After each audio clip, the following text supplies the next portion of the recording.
John Waters is a beyond magnificent director and is a true auteur. Let's take a look at his work and how his strangeness has impacted the way we view cinema itself.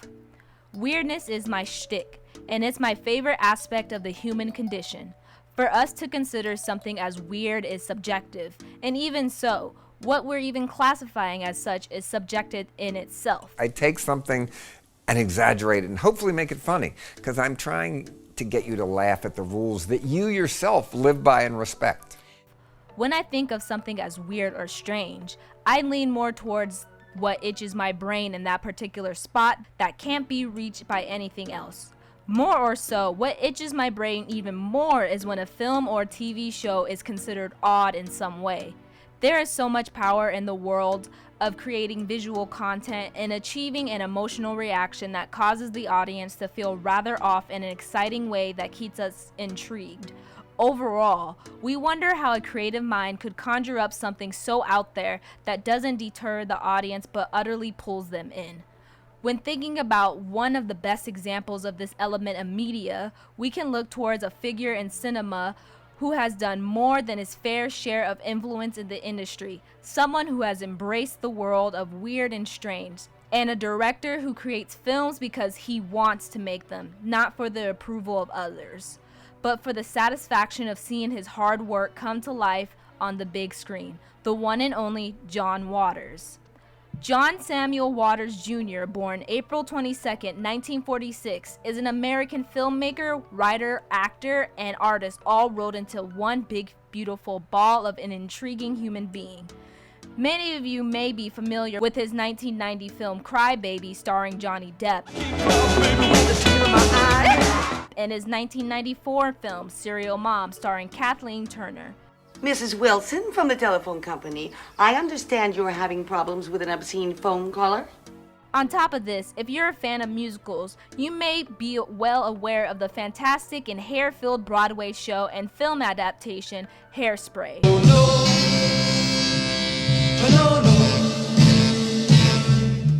Well, increasingly enough, before this musical took to Broadway, Waters had made the original storyline and film with the same title in 1988. However, these films aren't exactly how Waters rose to fame. In the early 1970s, Waters had made the films Pink Flamingos, Female Trouble, and Multiple Maniacs. These films collectively being a part of the transgressive cult film movement. In all these films, starring the show-stopping and late-performing Divine. Would you please welcome Divine and John Waters. Gentlemen, welcome. Waters' directing within these movies has cemented him into the future auteur he would soon become. As time went on after these films, Waters created films that would become more mainstream and reach a wider audience. With Hairspray, the film would become an international hit, which would then influence the creation of the Broadway adaptation, and from then on, more lovely film watchers would consume Waters' films. In terms of other notable films, Waters has directed the films Polyester, being another film starring Divine, Pecker, and Cecil B. Demented. I'm Cecil B. Demented, and you're in my movie. John Waters is also a man of multiple talent, consisting of a long list of acting work alongside publishing quite a few books as well. Waters has made guest appearances on the shows such as The Marvelous Miss Maisel. You're not a cop, are you? This is Dior too? Search Party, and The Simpsons. Well, now you don't get any candy. No, that's cruel. Take a teensy piece. No. On top of starring in small roles in his films as well, the autobiographical books that Waters has published give a rather insightful look into his life and creative process as a whole, and just what makes this figure in cinema identify as the filth elder. The reception of Waters' films seemed to be controversial, as some found Waters' films to be possibly far too odd.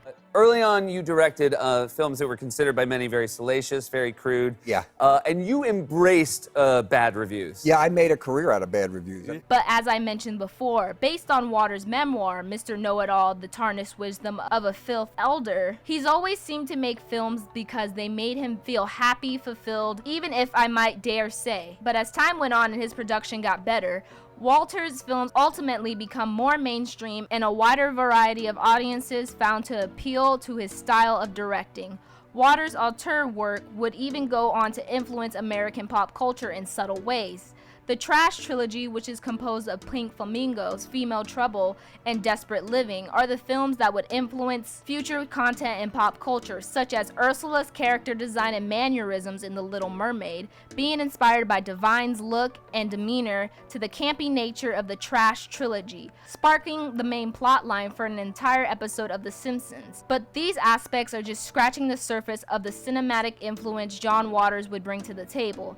It was from his films alone that future creators would be inspired to create campy films and to develop films that make them happy to be unashamed of how everything turns out, alongside his films becoming a part of LGBTQ+ cinematic history as well. If you're a bit more curious on more Waters' influence on pop culture, I highly recommend checking out Matt Baum's video on the Trash trilogy and how these films would form a pathway to brand new influences in the future cultural world/society, as Baum's analysis has a deeper dive into the LGBTQ influences within these films as well. John Waters began his filmmaking life with just a camera and a dream, and he has now achieved being one of the most recognizable and wonderfully shameless director auteurs of our time. It is through his utter undeniable adoration for cinema that Waters proves himself to be a director that deserves to be remembered for his years to come. This love for films shines through a multitude of ways, from his Criterion Collection closet picks to being a board member of the Maryland Film Festival since 1999. In this article, I've only scratched the surface of the strange beauty that is John Waters' talent and who he is as a whole, and fantastic human being.